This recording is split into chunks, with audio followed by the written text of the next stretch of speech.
میں پاکستان تحریک انصاف سے تعلق رکھنے والے ایک ایسے خاندان کے بارے میں بات کرنے چاہ رہا ہوں جن کی قربانیاں پاکستان تحریک انصاف کے لیے جو ابھی تک اس طریقے سے آپ تمام لوگوں تک نہیں پہنچ سکی، لیکن آج کے اس ویلاگ میں اس کا ذکر ضرور کروں گا۔ میں بات کرنے جا رہا ہوں نذیر جٹ صاحب، جو کہ بورا والا سے تعلق رکھتے ہیں، اور ان کی دو بیٹیاں جو ہیں وہ عارفہ نذیر جٹ صاحبہ اور عائشہ نذیر جٹ صاحبہ جو ہے وہ ایم این اے کا الیکشن لڑتی ہیں۔ ان میں سے ایک بیٹی جو ہے وہ اس وقت موجودہ پاکستان تحریک انصاف کی ایم این اے بھی ہیں، اور ایک ان کا جو بھتیجا ہے وہ ایم پی اے کے الیکشن کے امیدوار تھے، لیکن وہ الیکشن جیت نہیں سکے۔ نذیر جٹ صاحب جو ہیں وہ بورے والا سے تعلق رکھتے ہیں، ایک اوورسیز پاکستانی بھی کہہ سکتے ہیں، اور ایک مقبول ترین کاروباری اور بورے والا کی وہ شخصیت ہے جو کہ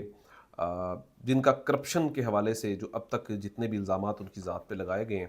تو وہ سیاسی بنیادوں پر تو ضرور ہیں، تو لیکن کوئی ثابت کرنے کے حوالے سے نہیں ہو سکا۔ اور جو چیزیں آپ کو پتہ ہے کہ الیکشن سے پہلے، 8 فروری کے الیکشن سے پہلے جو چیزیں جو مومنٹم 9 مئی کے بعد بنا، تو یہ تمام لوگ بھی اسی زرد میں جو ہے وہ ضرور آئے ہیں۔ اب ان کی ایک بیٹی جب 26ویں آئینی ترمیم کو پاس کروایا جانا تھا تو اس سے پہلے عمران خان صاحب نے تمام اپنے ایم این ایز کو، سینیٹرز کو جو یہ ایک حکم جاری کیا تھا کہ کوئی بھی ایک شخص جو ہے وہ پشاور سے یا کے پی کے سے واپس یہاں نہیں آئے گا جب تک 26ویں آئینی ترمیم کا جو وقت جو ہے وہ گزر نہیں جاتا۔ اور پھر عمران خان صاحب کی اس وقت جن جن لوگوں نے بات مانی وہ تمام لوگ بھی آپ کے سامنے ہیں،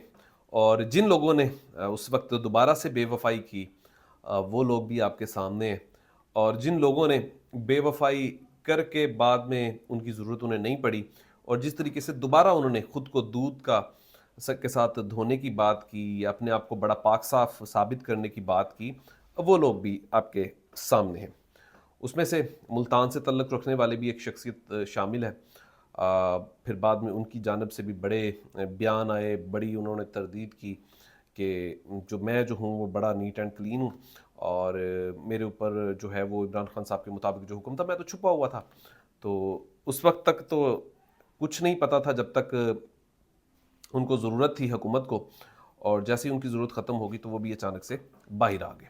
لیکن خیر میں بات کرتا ہوں نذیر جٹ صاحب کی فیملی کے حوالے سے، تو یہ بات کرنا اس لیے بھی ضرورت ہے کہ تمام لوگوں کی قربانیاں کسی نہ کسی پارٹی کے لیے نظر آ رہی ہیں اور اس کے اوپر بات بھی کر رہے ہیں، لیکن اس خاندان کے حوالے سے بات جو ہے وہ بہت کم کی جا رہی تھی۔ تو میرے کچھ قریبی دوستوں کی ذرائع کی جب بات ہوئی تو میں نے کچھ ریالٹی کو بھی اکٹھا کرنے کی کوشش کی، تو بتایا گیا کہ اس خاندان نے بھی اگر دیکھا جائے تو ساؤتھ پنجاب کے اس ایریے میں تو وفا میں ایک اچھا اہم کردار جو ہے وہ ادا کر رہے ہیں۔ اب جب 26ویں آئینی ترمیم تھی تو پاس کروائی جانی تھی تو ان کی ایک بیٹی جو ہے وہ اس وقت جو ہے وہ پریگننٹ تھی، اور ان کے ڈلیوری کے دن جو تھے وہ بہت قریب بھی تھے اور بہت تکلیف میں بھی تھی اور مینٹلی ڈسٹربنگ بھی تھی کہ ظاہر آپ گھر بھر سے باہر ہیں، آپ کبھی کراچی چھپ رہے ہیں، آپ کبھی کہیں چھپ رہے ہیں، الیکشن سے پہلے بڑے معاملات ہوتے ہیں۔ تو پھر 26ویں آئینی ترمیم کے وقت بھی وہ کہیں پر پھر انہیں چھپنا پڑا۔ آپ فیملی سے الگ ہوتے ہیں اور آپ کو پتہ نہیں، ظاہر ہے کہ ایک آپ کا زندگی کا وہ معاملات ایسے ہوتے ہیں۔ تو عائشہ بی بی جو ہیں وہ اس وقت مینٹلی کافی ڈسٹرب ہو چکی تھی، ایون ان کی طبیعت اس حد تک خراب ہو گئی کہ ان کو کچھ سمجھ نہیں آ رہا تھا، نہ ان کی فیملی کو۔ تو جب میرے ان کے کچھ فیملی ذرائع سے میری بات ہوئی تو یقین جانے کہ جب انہوں نے یہ ہسٹری یا یہ ایک چیزیں انہوں نے میرے سامنے رکھی تو وہ اس قدر ابدیدہ ہو کر انہوں نے یہ بات کی کہ اس حد تک ہمارے ساتھ جو ہے وہ ظلم ہوا ہے۔ اور کوئی ایک دن خالی نہیں تھا کہ جس دن ہمیں ٹارچر نہیں کیا جا رہا تھا، ہمیں اپروچ نہیں کیا جا رہا تھا، ہمیں تنگ نہیں کیا جا رہا تھا۔ ہمارے کاروبار، بزنسز، بہت سے معاملات جو ہیں وہ اس وقت بہت زیادہ ڈسٹرب ہو چکے ہیں اور کسی نہ کسی حد تک ہمیں دبانے کی کوشش بھی کی گئی، لیکن ہم نے اپنے کپتان کا ساتھ جو ہے وہ نہیں چھوڑا۔